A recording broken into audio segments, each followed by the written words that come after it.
Bruno K ne Crystal Panda munange abantu babatabude era ng'ekiriwo kimpanya eyinza obutaddamu kuwulirwako oluvannyuma lw'abantu okuvayo ne bagamba nti Bruno K talina byakola ku kimpanya wabula muntu omu yekka bo gwe bamanyi Crystal Panda. Kino nno kyanyiizizza Bruno K nga wengenda omubateerako maaso awo era nga mu kiseera kye kimu waliwo pasita ayisizzaamu Pastor Serwadda Egali kw'otadde ne Bishop David Kiganda bannanga abalangidde biyitirivu nnyo ng'ate wengenda okubatuusaako obutambi maaso awo. Omugamba mutya mwasibye mutya bantu bange kansuubire nti muli bulungi ba mikwano nga enkola yaffe mbasaba vidiyo eno mugimpe like era neesaba gwe wenna atannaba kusubscribinga wano ku Suvia News Extra nti mukwano subscribinga era onyige ne mu notification bell emesubwa nga byonna byemba nteekayo wano ku Suvia News Extra. Munange sigenda kuruyisa omukutandise nono pastor ayisiza mbataata be abamuyigiriza eddiini eggaali abagambe mbu ekisooka balimbalimba abantu ne babajjako ssente mbu ekimu ekyekumi kyokka ng'ezo ssente be bazeddiza bennyininyini bo ne bazirya bwe kyokka ye waavaayo n'ayagala okuzibula abantu amaaso ku kimu ekyekumi ekyo kye babawa omunnaye nga badde ebbali nga bamwogerako eyo ebigambo ate ebitali birungi. Genda kubanga mubatuusaako mu maaso wano ono ye omwana alemye kugamba alemeredde bazadde abo babiri nga ye otambuliza obubaka buno butuuke ku bannyini bwo. But let this message move to the owners. Omuntu asooka muwanya ekitiibwa bamuyita Musumba Kiganda. The first person is called Pastor Kiganda. I honor you so much. Kiganda tumuwa ekitiibwa musajja mukulu alina envi. We honor him so much. He's grown up with grey hair. Nze nkuze muwulira. For me, I've grown up when I'm listening to him. Omuntu owokubiri Musumba presiding apostle Musumba Serwadda Joseph. Another person is Pastor Serwadda Joseph. Tubawa ekitiibwa mbawa ekitiibwa kingi. I honor you so much. Naye njagala okubuuza ekibuuzo. But I want to ask you a question, you people. Yesu gwe mulina okubuulira mwamwerabidde. Did you forget Jesus that you have to talk about today? Nemuteekawo ssennyonjo ku TV zammwe ne rediyo. Then he brings ssennyonjo on your televisions and radios. Era mbabanja Musumba kubanga abo be bakulembera Musumba Kiganda Musumba Serwadda. And I really demand you people, Pastor Kiganda and Pastor Serwadda. Mbabanja tubawe ekitiibwa ku myaka gyammwe naye mbabanja mutandike okunoonyereza muleme kutomeranga bintu bye mutategeera. I want you to just always speak what you know about. Kibi nnyo omuntu omukulu okufunguka obubugo olw'ekintu ekitono. It is not good for somebody to always speak like that before people. Mwankeereddeko. You woke up in the morning. Nti nagamba nti abantu sente zebawaayo mu kanisa that people the money we give in church nze nzirya me I eat it. Kati mwe kibakwatirako wa. So how are you concerned? Njagala Musumba Kiganda, one Pastor Kiganda, Musumba Serwadda, Pastor Serwadda n'abagenderako mwenna sente ze mulya muzijjawa. The money that you have era ze bawaayo mu kanisa muziteekawa. And the money that they give in church. Banga nze nabagambye nti nze ekisookerwako. For me I told you that the first thing I just get the money consume it. Why are you concerned?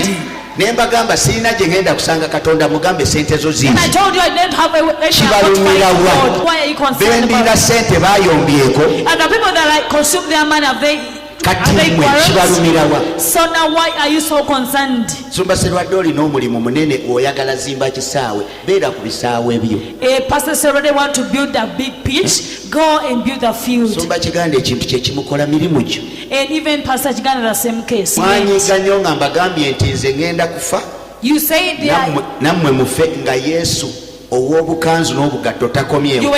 Kati mbadde mbasaba nze simulinda kubanga mmanyi tagenda kudda. I'm not waiting for Jesus, the one that I told you about. Naye mwe mbasaba mubeereeyo mu kisenyi mubeereeyo mu Ndeeba mu mulindi. But I request you go be there in Ndeeba, wait for him. Mu mulinda gye. He is coming. Naye nze ekimanyi sijja mulaba naye kigenda obbaswaza. But what's going to assure you? Ekiseera kijja kutuuka nsaba buwangaazi mwenna ffenna tuwangaale. I just pray that you believe. Bajja kubika Musumba gundi afudde akufudde nga tannaba kudda mujja kuswalira bwereere. They will say Pastor so and so that, but when you've not yet seen Jesus, you will be ashamed. Nga omwana gwe ffe baana abawuliriza bye mwogera ne mujjayo ne byenjogera ne bibukubwa ku TV zammwe ne rediyo. And you bring out what I speak and put it on your radios and TVs.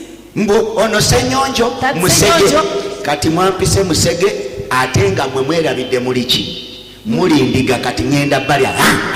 omusajja n'omunyiivu byaddala bannange naye nga essaawa zonna endiga gye wayigiriza obusumba n'ogituma nti naye genda esumba abantu gwe yagiyigiriza munnange yakwefuulidde dda yakuyisizaamu dda eggaali teribudde bannange abaana ennaku zino tebakyawulira bakulu baabwe kubanga munnange kaakati ono engeri gyayisizaamu babeera bataata be mu mwoyo oba naye nga we tuli yenna mukambwe bitya kale munnange bwe tweyongerayo ku nsonga za Bruno K wamu ne Crystal Panda omanyi bano bo babatuuma kimpanya live zibeerayo ku TikTok wamma baleeta abantu ab'enjawulo omuli n'abayimbi jjukira babadde balinayo ka concert munnange nga batiimu kimpanya ne naye omugamba abantu batandise dde okugusala mbwera Bruno K weebaze Crystal Panda obe kuba wekka tolina kye waalikoze biki munnange Bruno K avuddemu omwasi n'agamba nti mwe ba YouTuber munnange mbu ne bannamawulire abalala mukomye ebigambo mukomye okwogera ebintu bye mutamanyi bingi byayogedde namwe ate nga mugenda okumwewulirako mu maaso banagambye nti naye ye nga yateekamu amaanyi ge agambala nti ne Crystal Panda akimanyi bukyokka buno obudde mulaba kyampanya yaabwe ekutteyo kyokka ate kati muli kaweefube wa kugiza wansi nti ne munanga abantu obuzibu mu bujjawa. Thank you for coming and supporting. Ebyagenda obubi mutusonyiwe. Next time will be better. But all our fans, Champagne fans, thank you. Now, to some Ugandan bloggers and YouTubers and media people, you people have fought Champagne for a very long time. Live we atandika, tebajja gikola, tejja kumalako myezi ebiri giyiseewo, tukoze charity, tuyambiddeko abantu, bwe tukola ebintu ebirungi temubyogerako. Show ya Champagne etuuse tejja kukola ejja basala ejja kukola ki emaze okukola kati munoonyezaayo something to try and confuse us. You're discrediting one of us, you're discrediting me, which is okay. I don't need you people to give me approval, bloggers and media people, YouTubers. I don't need your approval. Effort yange mu Champagne Festival muganda wange Panda yagimanyi. Era agitegeera era bw'ogimubuuza agitegeera ne bafaani ba Champagne okitegeera. You may think that I didn't contribute anything or you don't need to give me credit for Champagne Festival, you bloggers, which is okay, but the fans know that we have both fought and worked so hard to make sure that Champagne Festival works okitegeera, because the festival had both our names. Singa kyatusala singa era kati musinga kuvuma nze. Naye kati kikoze munoonya engeri gye mundiscreditinga mbalaba. These are the things Dan Flavor was talking about. Industry mafias.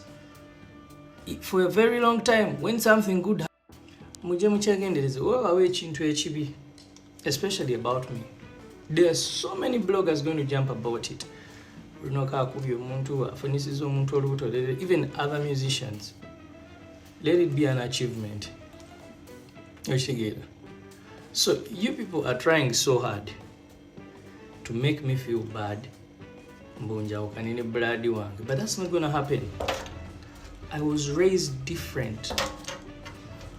My brother knows my effort and he keeps appreciating it because he knows I have a very big hand in the festival and in Champagne Live, and he has a very, very big hand too.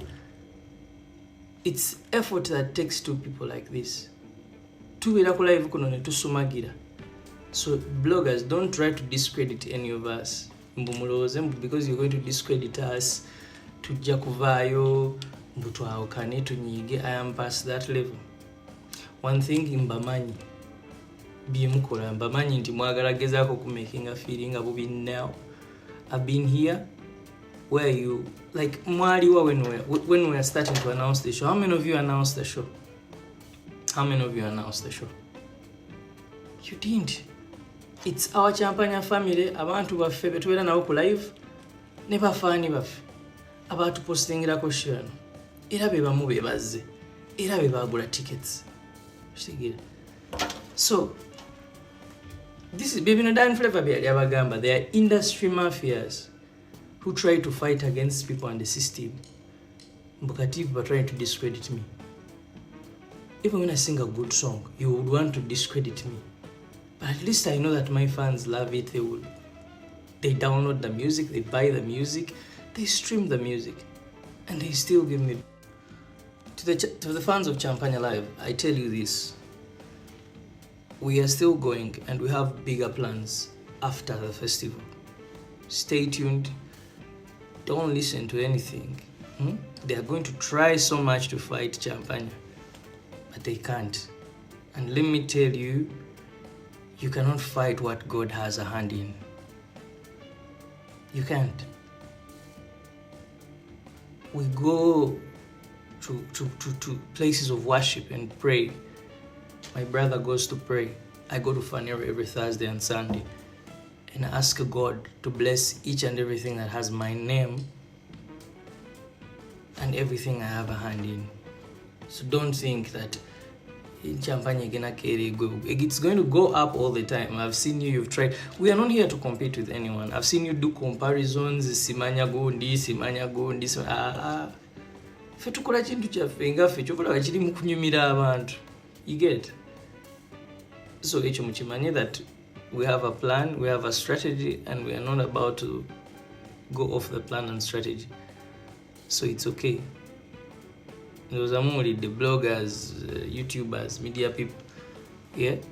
You can go ahead and discredit me. I don't give an F. I don't. I am used to you chaps. That's what you do. That's why you see that I do my own stuff. When I do something good, you don't want to talk about it.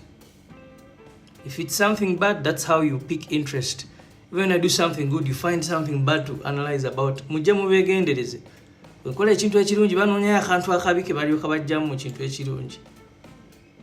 I don't care.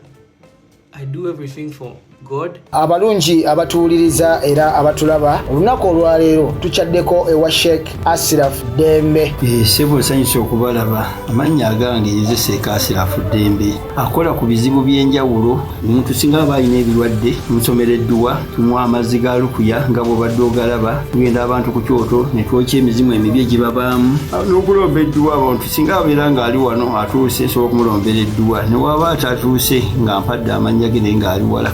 Neetaase enamba yange yeeno eri 0707363711. Nammwe bannyinaffe abali ebweru oyagala okuba nti oyagala okulombera ku dduwa ng'olina ebizibu viza zibuze amaka gakolongotana sente zikola zimpita mu ngalo ojja kumpeereza ekifaananyi kyo n'amannya go ebyo byokka bijja kummala nja kukulombera edduwa ojja kutereera. Olunaku olusembayo mu mwezi mba n'edduwa ey'awamu ffenna n'abalwadde bange abakadde n'abapya. Salaamu alaikum warahmatullahi wabarakatuh.